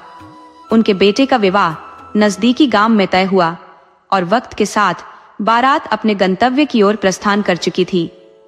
अब दुल्हन को लेकर लौटने का समय आ गया था। यह भोर के लगभग 4 बजे का समय रहा होगा। दुल्हन को डोली में बिठाकर कहार चल पड़े थे और मन्नू भी उनके साथ था। गांव के आंगन में स्त्रियां अपनी नवेली बहू का बेसब्री से इंतजार कर रही थी और कुछ ही समय बाद उसकी विदाई भी हो जानी थी। दुल्हन के भाई भी साथ साथ दौड़ते हुए चल रहे थे, क्योंकि उसकी उम्र अभी 8-10 साल ही रही होगी। वह कहारों की चाल के साथ तालमेल बिठाने में असमर्थ था। लगभग 1 घंटे का समय बीत चुका था और अब उजाला फैलने लगा था। तभी गांव के बाहर पगडंडी से थोड़ी दूर एक कुआं दिखाई दिया, जिसके पास एक विशाल छायादार वृक्ष भी खड़ा था। कहारों को यह स्थान आराम करने के लिए उचित जान पड़ा। उन्होंने डोली वहीं रख दी और दुल्हन के छोटे भाई से कहा, तुम यहीं ठहरो, हम लोग कुछ समय में लौटते हैं। चारों कहार दूर खेतों में नित्य क्रिया हेतु चले गए। तभी दुल्हन ने अपने भाई से कहा, तुम भी जाओ बाबू, अपनी चिंता मत करो, मैं बिल्कुल ठीक हूँ। उसकी बात नकारने का साहस भाई में नहीं था, सो वह भी चला गया। कुछ समय बाद सभी लौट आए। हाथ मुंह धोने और नाश्ता करने के बाद कहारों ने डोली को फिर से उठाया और मंजिल की ओर बढ़ चले। हालांकि अब डोली का भार उन्हें कुछ असामान्य महसूस होने लगा। वे सोचने लगे कि शायद दुल्हन को नींद आ गई है। जब वे अपने गांव पहुंचे तो महिलाओं ने थाली सजाकर नववधू को उतारने की तैयारी शुरू कर दी।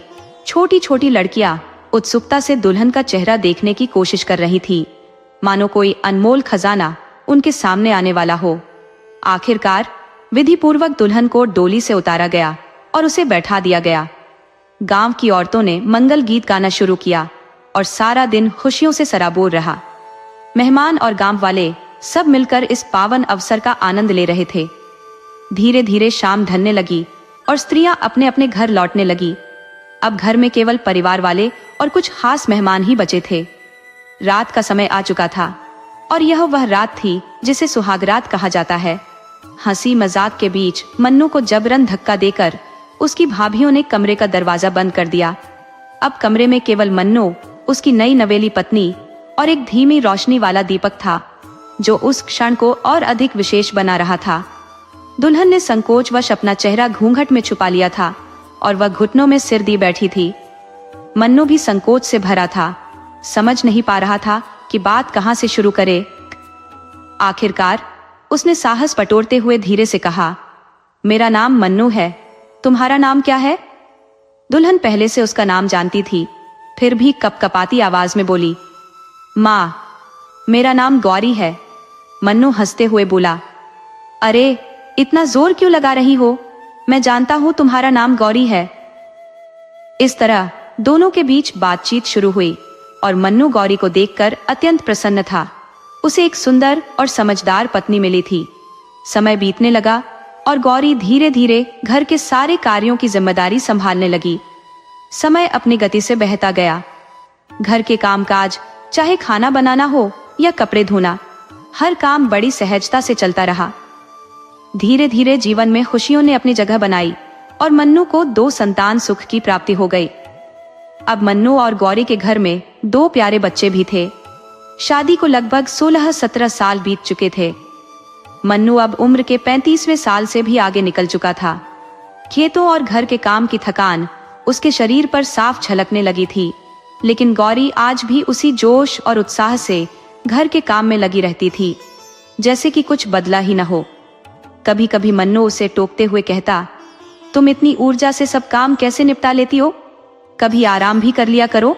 इस पर गौरी हंसते हुए जवाब देती, जब बहू आएगी तो सारे काम उसे सौंपकर आराम ही तो करना है, और फिर अपने काम में जुट जाती। एक दिन मन्नू और उसके घर में काम करने वाले नौकर, जो मन्नू के पिता के समय से ही उनके साथ काम कर रहा था, खेत पर काम करने के लिए निकल गए। दोपहर होते होते मन्नू ने कहा, काका, आप घर जाइए और खाना ले आइए, तब तक मैं हल चलाता हूँ। पहले आप खाना खा लीजिए, फिर मैं जाऊंगा। काफी कहने के बाद काका घर की ओर चल दिए। मन्नू के घर में ही काका का खाना पीना और रहने की व्यवस्था थी। घर पहुंचकर काका ने गौरी से कहा, बहू रानी, खाना लाओ, जल्दी खाकर लौटना है, मन्नू बाबू हल चला रहे हैं। उस वक्त गौरी चक्की चला रही थी। वह उठी, काका को खाना दिया और फिर चक्की चलाने में जुट गई। काका पास ही बैठकर भोजन करने लगे।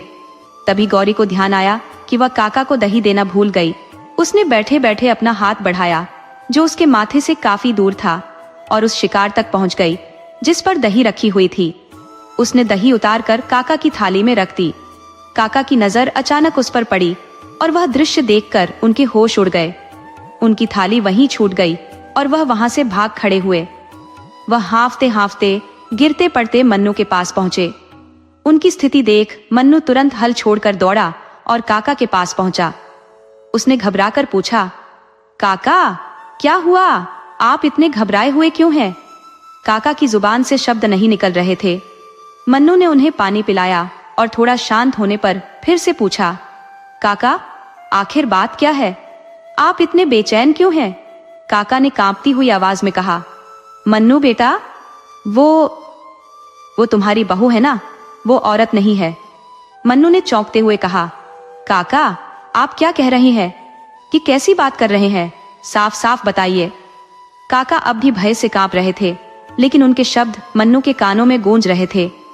जैसे तैसे साहस बटोरते हुए काका बोले, बेटा, बहू रानी चक्की चला रही थी और बैठे बैठे ही उसने बिना उठे दही की हड्डियां उतार ली। वो औरत नहीं है, जरूर कोई आत्मा है। काका की बातें सुनकर मन्नू का दिमाग जैसे ठहर सा गया। एक क्षण के लिए ऐसा महसूस हुआ जैसे उसकी दुनिया ही उलट गई हो। फिर भी उसने अपने भीतर एक संयम बनाए रखा। वह काका को शांत करने की कोशिश में बोला, काका, आपको डरने की कोई जरूरत नहीं है, ये जरूर कोई गलत फहमी होगी। लेकिन काका अपनी बात पर अड़े रहे और मन्नू भी अब गहरी सोच में पड़ गया। वह सोचने पर मजबूर हो गया कि काका जो इतने वर्षों से उनके साथ रह रहे हैं, जिन्होंने कभी झूठ नहीं बोला, आज ये अजीब बात क्यों कह रहे हैं। मन ही मन उसने खुद को तसल्ली देते हुए कहा, काका आप परेशान मत होइए, मैं हूं ना। लेकिन उसके दिल में एक संदेह ने जन्म ले लिया। वर्षों तक वह इस बात से अनभिज्ञ रहा कि उसकी पत्नी, जो हमेशा उसकी साथी रही है, हंसी मजाक में साथ रही है, वो क्या वाकई इंसान नहीं है। मन्नू ने खुद से सवाल किया, काका तो झूठ नहीं बोलेंगे, आखिर वो हमारे परिवार का हिस्सा है, मेरे पिता के जैसे हैं, कुछ तो है। फिर उसकी सोच में वो विचार भी आया, गौरी इतने सालों से बिना थके कैसे इतनी जल्दी सारा काम निपटा लेती है। लेकिन तभी उसके दिमाग में उसके 2 बेटों की छवि उभर आई। कैसे मुमकिन है कि वो मेरे बच्चों की मां ना हो, मैंने खुद उसे उनके जन्म के समय देखा है। इन उलझनों के बीच मन्नू ने ठान लिया कि अब जो भी सच है घर जाकर ही पता चलेगा। घर लौटते समय काका अभी भी सहमे हुए थे और दरवाजे के भीतर जाने की हिम्मत नहीं जुटा पाए। उन्होंने बाहर झोपड़ी में खाट पर लेटने का फैसला किया। मन्नू भी अब घर लौट आया। रोज की तरह उसने गौरी को अपने पास बिठा लिया। खाते खाते उसने अचानक कहा, गौरी काका कुछ कह रहे थे, क्या वो सही है। गौरी ने अनजान बनते हुए जवाब दिया, आप क्या कह रहे हैं, मुझे कैसे पता चलेगा कि क्या सही है और क्या गलत। लेकिन भीतर से वह सब कुछ समझ चुकी थी। मन्नू ने फिर बात छेड़ी, काका ने कहा कि तुमने बैठे बैठे ही दही की हड्डियां उतार ली थी। अब गौरी को भी सब सच बताने के अलावा कोई चारा नहीं बचा था। उसने जवाब दिया, हाँ, जो उन्होंने देखा वो सही है। मन्नू ने गंभीर स्वर में पूछा, जब ये सही है तो तुम एक पत्नी की तरह कैसे रह रही हो, और तुम 2 बच्चों की मां कैसे बन सकती हो, ये कैसे मुमकिन हो सकता है। वो भारी सांस लेते हुए बोली, मुझे तो यकीन ही नहीं हो रहा। बैठो, सब कुछ विस्तार से बताती हूँ। दोनों पलंग पर बैठ गई और फिर गौरी ने अपनी कहानी सुनानी शुरू की। उसकी आंखों से आंसू बहने लगे और उसकी आवाज भारी हो गई, जैसे किसी दुखती हुई पुरानी याद को फिर से जी रही हो।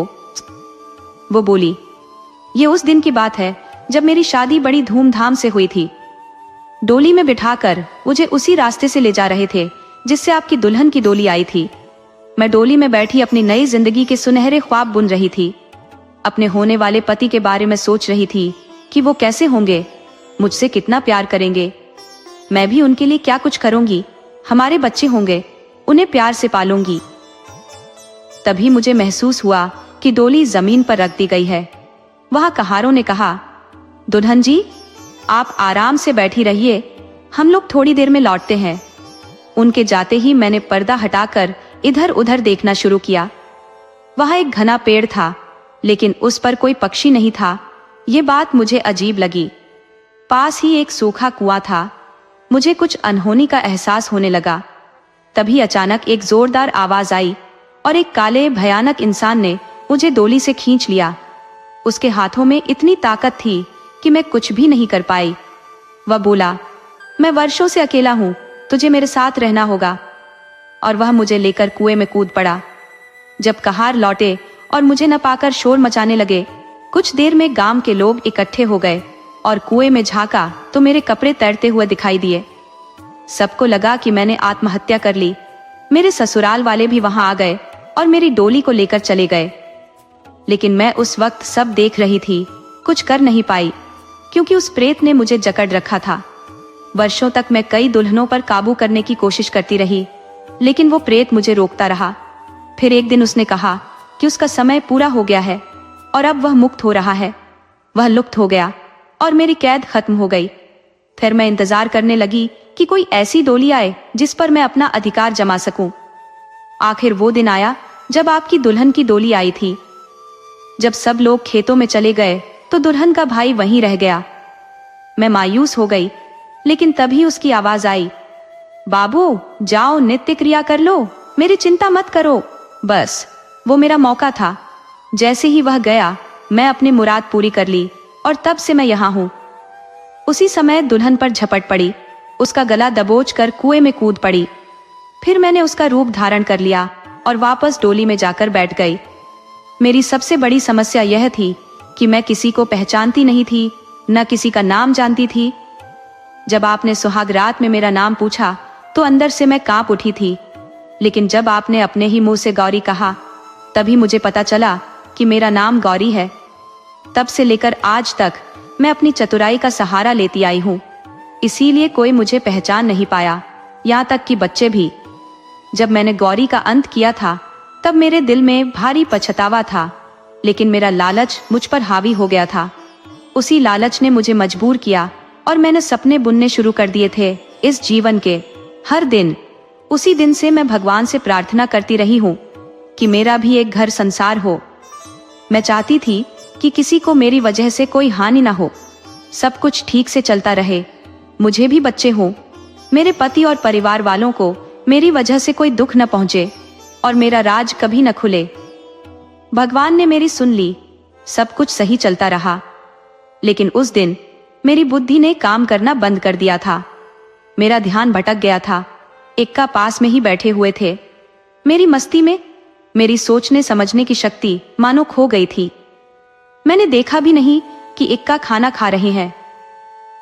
खैर, जो हुआ सो हुआ, अब मुझे कोई पछतावा नहीं है। आपने मेरे हर सपने को पूरा किया। मैं आपके ऋण तले दबी रहूंगी जन्म जन्मांतर तक। अब मैं हाथ जोड़कर विनती करती हूँ कि मुझे यहाँ से जाने की अनुमति दे, क्योंकि अब मेरा राज्य खुल चुका है और मैं इस घर में नहीं टिक सकती। कृपया मुझे माफ कर दीजिए। मैं गौरी को वापस नहीं ला सकती, लेकिन मैंने आपके प्रति वही स्नेह दिखाने की पूरी कोशिश की जो गौरी ने किया होगा। मैं नहीं जानती वह आपको कितना चाहती थी। तब वह अनोखी आत्मा फूट फूट कर रोने लगी। अब मन्नू की बारी आई। उसकी लालसा जानकर मेरा मन भर आया। उसे गले लगाते हुए मन्नू बोला, पगली, अब तक मैं तुझे ही गौरी समझता रहा और आज भी समझता हूँ। तू ही मेरी गौरी है। लेकिन भूतनी बोली, ये सब तो ठीक है, पर मैं एक आत्मा हूँ। अब मैं इस घर में नहीं रह सकती, मुझे जाना होगा। तमन्नाओं ने कहा, अगर तुम इस तरह अचानक चली जाओगी तो मैं समाज को क्या सफाई दूंगा, कैसे सबको समझाऊंगा?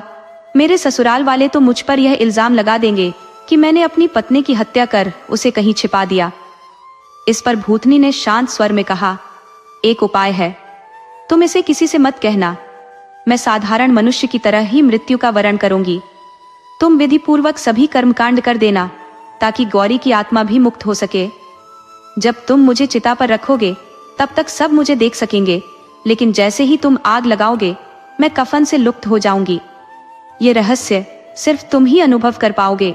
और हाँ, मैं एक और वचन देती हूँ, अब तुम्हें और तुम्हारे परिवार को कोई भी कष्ट नहीं होगा। जब भी मेरी याद आए मुझे पुकार लेना, मैं तुरंत तुम्हारे पास आ जाऊंगी। और एक दिन ऐसा ही हुआ। भूतनी यानी गौरी अब इस संसार में नहीं रही। घर में विलाप और शोक का वातावरण छा गया। ससुराल वाले भी आ पहुंचे और गौरी के पार्थिव शरीर को श्मशान ले जाया गया। सबको बेहद दुख था कि मन्नू की इतनी संस्कारी और सुशील बहू अब इस दुनिया को छोड़कर जा चुकी है। पूरे मोहल्ले में उसकी जैसी बहू कोई नहीं थी। उसका सम्मान और उसकी सेवा की चर्चाएं होने लगी। लोग उसकी अच्छाइयों को याद कर भावुक हो रहे थे। मन्नू अंदर से पूरी तरह बिखर चुका था। वह अपनी गौरी को इस तरह विदा नहीं करना चाहता था, लेकिन वह जानता था कि वह आत्मा है और उसकी कोई मर्जी नहीं चल सकती। जैसे ही मन्नू ने चिता को आग देने के लिए कदम बढ़ाया, वहां केवल कफन रह गया था। ये दृश्य सिर्फ मन्नू की आंखों ने देखा, बाकी सब लोग अनजान थे और शांति से अपने अपने घर लौट गए। आज भी मन्नू गौरी की यादों को भुला नहीं पाया है। जब भी उसकी याद आती है, वह आत्मा के रूप में उसे सांत्वना देने जरूर आती है। दोस्तों, यह कहानी काल्पनिक है और केवल मनोरंजन के उद्देश्य से सुनाई गई है। इसका किसी वास्तविक व्यक्ति या घटना से कोई संबंध नहीं है।